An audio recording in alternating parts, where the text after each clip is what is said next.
I've been looking forward to welcoming you.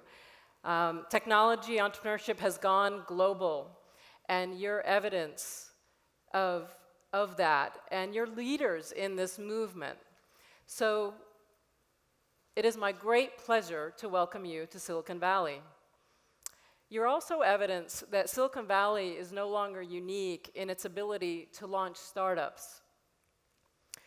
Where our uniqueness is today is in our ability to scale them at warp speed in the way that a Mark Zuckerberg can start a Facebook in his college dorm room and turn it into the world's most popular internet service in just 6 years. We live in an innovator-die world where the new thing becomes the old thing in the blink of an eye. We even used to call it the new thing until that term became old school. We all know that tech has disrupted industries far and wide. What used to take centuries now takes a handful of years. And we're grappling with some of the meatiest, most complex, and morally ambiguous issues of our time. We're amongst the privileged few here that understand most deeply the choices, the consequences, and perhaps most importantly, the unintended consequences of this technology spin cycle that we're ushering in. In essence, we're being called on to lead. Not just innovate and execute, but to lead. And not just the companies we founded, but our societies and ultimately our nations. Not just to determine what can be legally done, but what should be done. And our playbooks of the past are not going to carry us forward.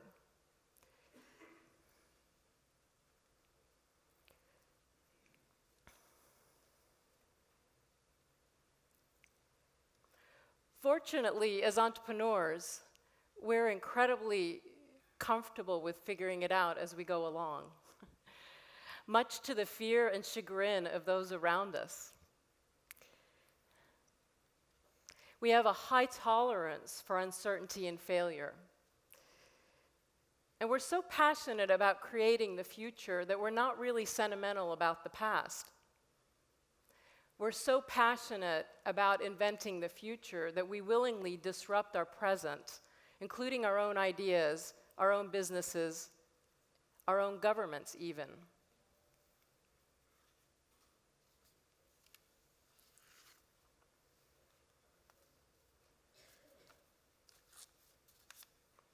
We'd rather ask for permission than we'd rather ask forgiveness than permission. Some of the times that gets us into trouble. Most of the time, and perhaps messily, it pulls the world forward with us. And that's not born out of arrogance, but is born out of this deep conviction of creating a future that we want to live in. In essence, that's what entrepreneurship is. It's about the relentless pursuit of a better way. For some of us, that mindset becomes a job. So, in service to your courageous and pioneering work, I'd like to talk about leadership and how we make choices in a world filled with complexity and ambiguity and accelerating change. It begins with our values and beliefs. I didn't quite understand this until I connected the dots on my own life. Our values and beliefs shape the kind of businesses and organizations that we create and lead. As you heard a little bit about my background, most people know me as a Silicon Valley entrepreneur who has started and invested in and scaled up companies since the early days of the internet. And I've marveled at the bubble of privilege that I get to live in as a result of that. It affords me unfair access to virtually everything in this world.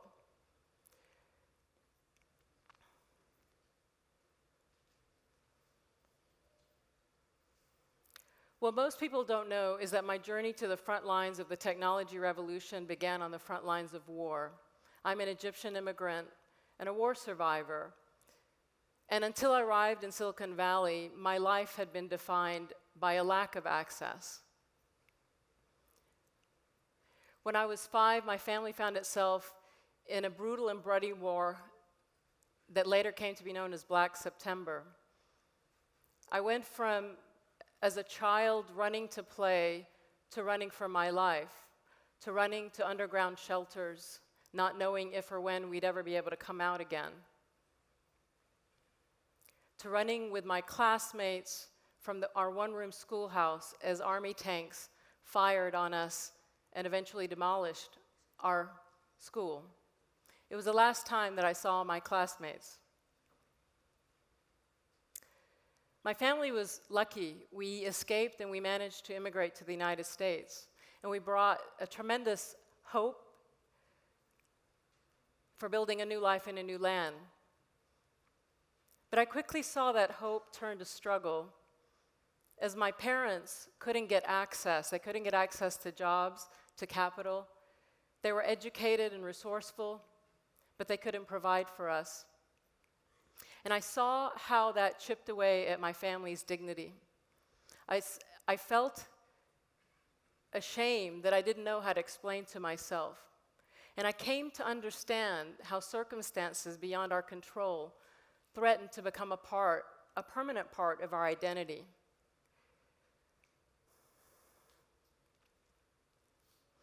I'm reminded of this every time I see images of the Syrian refugees today.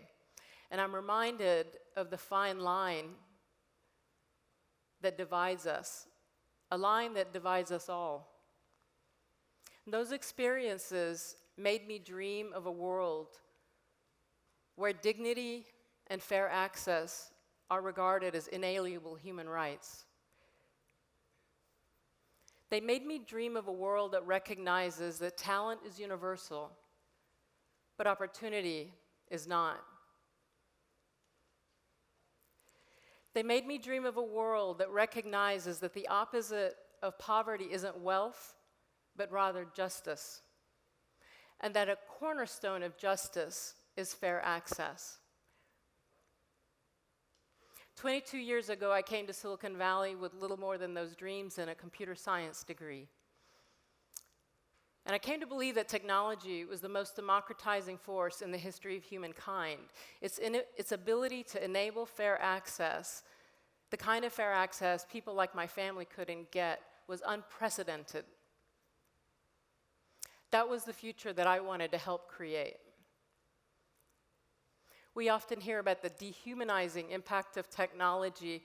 What I see is its humanizing impact, its ability to remind us how interconnected we are. Its ability to make us recognize that, like this picture of the internet, that we are one giant interconnected organism, and all the nodes on that organism are human beings. For the first time in history, virtually every human being on the planet can get access to the world's body of information, including what used to be insider Silicon Valley knowledge about startups and scale-ups. We all know that information is power.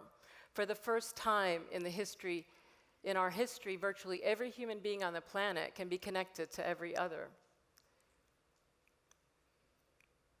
There are 6.8 billion cell phone subscriptions, almost as many people as on the planet. That took about 20 years to happen. There are almost 3 billion people on the internet, 1.5 billion on Facebook.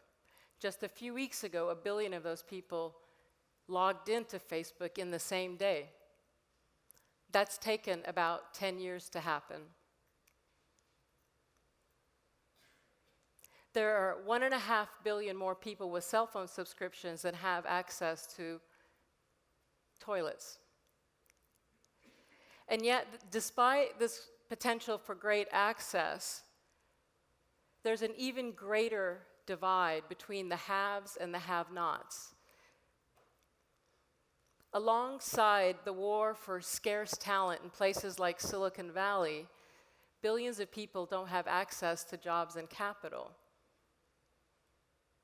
The biggest threat to our future is not the well-being of too-big-to-fail banks.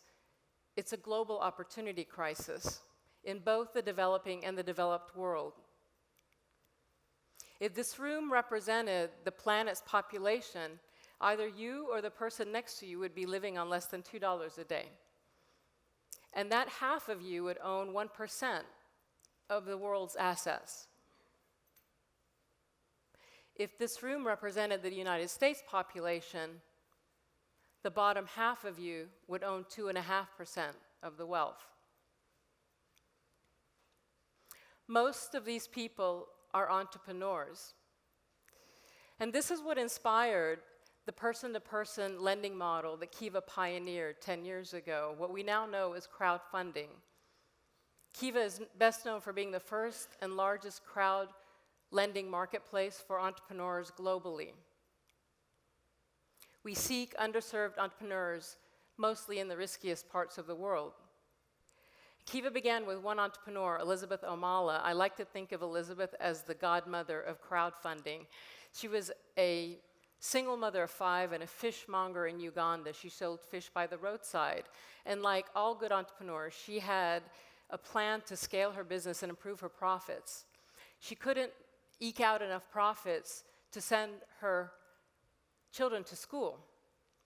And she dreamed of being able to take the bus to Lake Victoria, which was a few hours away, cutting out the middleman in her village, buying directly from the fishermen, and buying a small refrigerator so that she could scale up her business and increase her profits.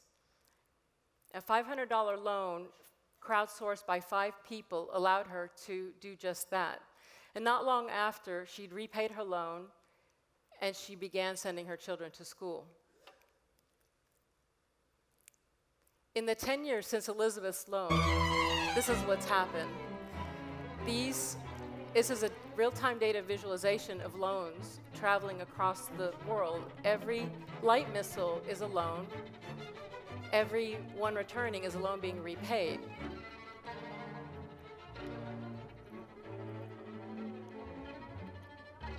In its first year, Kiva reached $1 million in loans. Today, we reach $1 million every 3 or 4 days. In our first year, we attracted 3,000 lenders.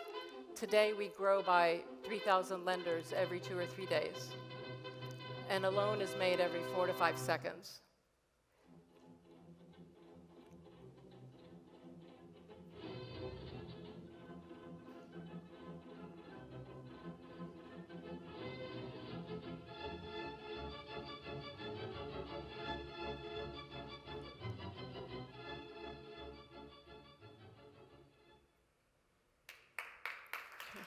Thank you.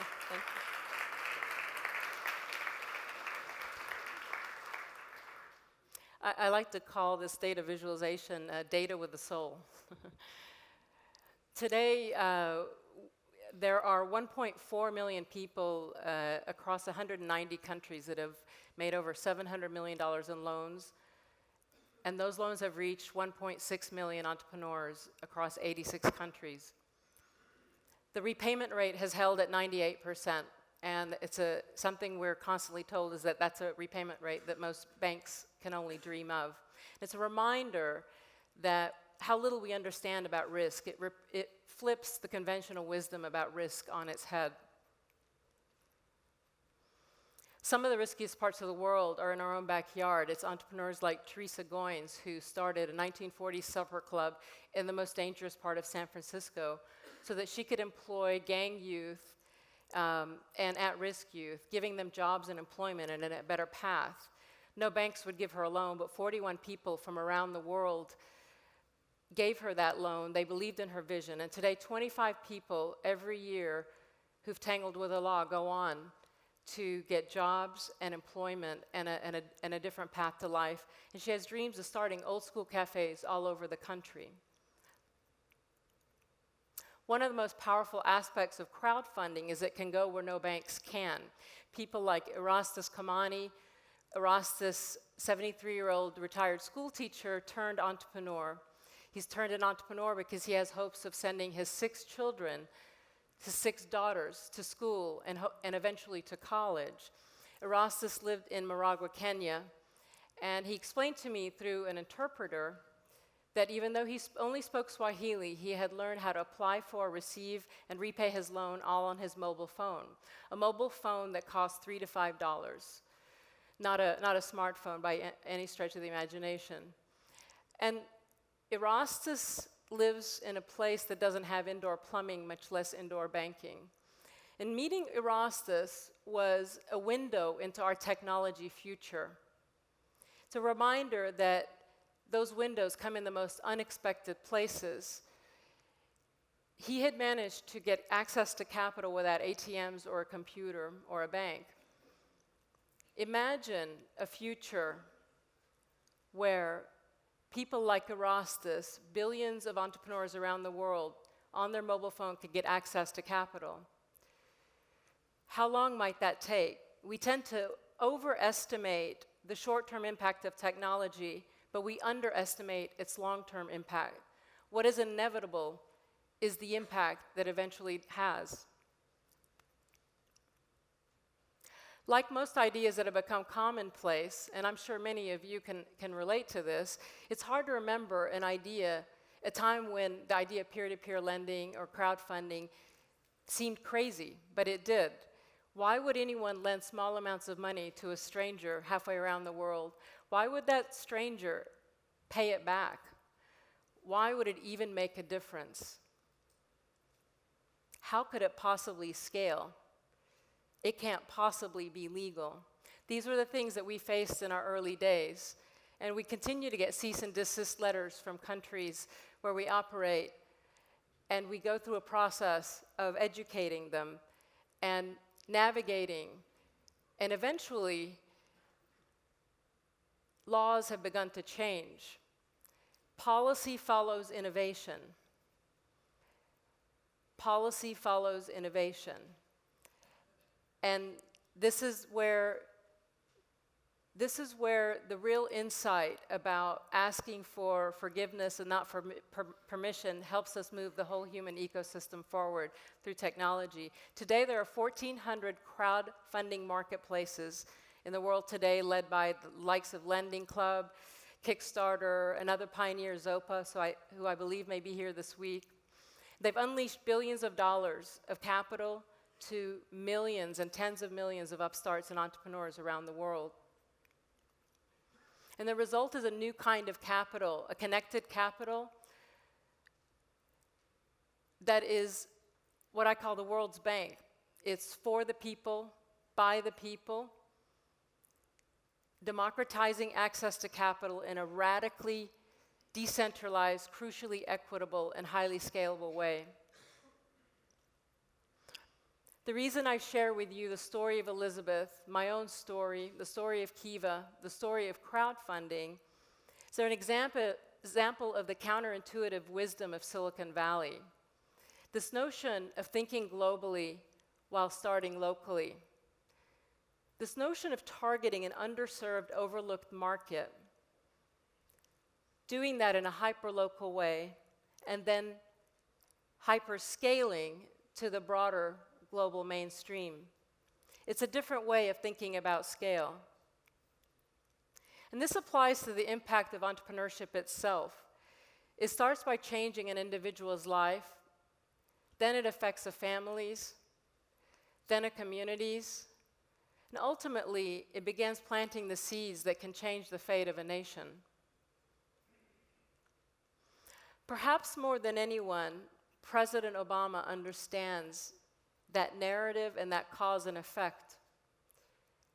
It's inspired him to make developing the next generation of entrepreneurs globally a priority at the White House, something I have the honor to work with him and his administration on.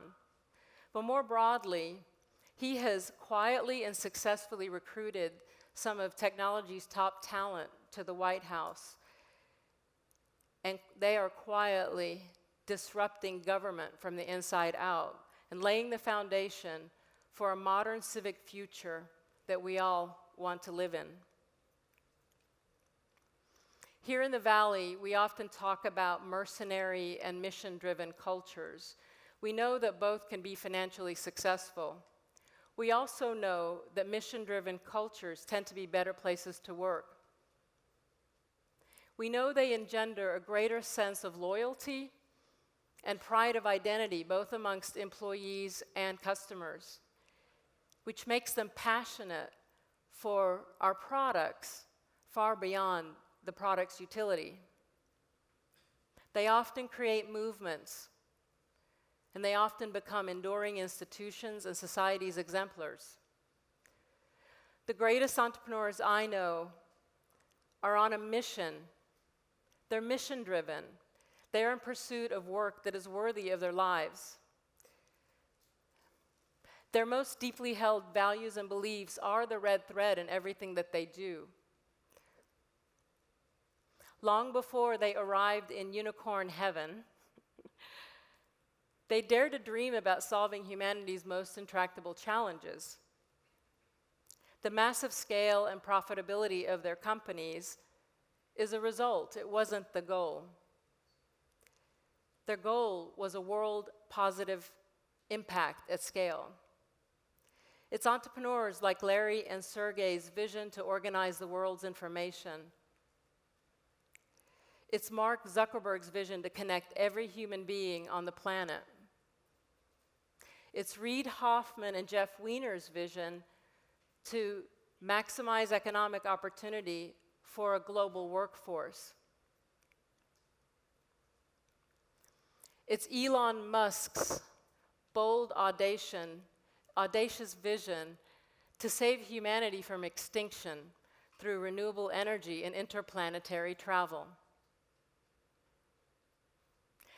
This is the essence of the Silicon Valley ethos, and is perhaps best embodied in Steve Jobs' words, that those who are crazy enough to think they can change the world are the ones who do. And it's fundamentally why I believe that you, as technology entrepreneurs, are the world's greatest change agents. Our values and beliefs shape the kind of businesses we create and lead. Our intentions shape the kind of innovations we create. So as you go forward this week and drink from the fountain of Silicon Valley startup and scale-up wisdom, as you go to sleep dreaming of rainbows and unicorns, I hope you'll join me in asking and answering this question. How can we align our vision for technology and business with a vision for all of humanity? The future we're trying to co-create depends on it, and ultimately our humanity depends on it. So again, it is my great pleasure to welcome you to Silicon Valley. Thank you very much.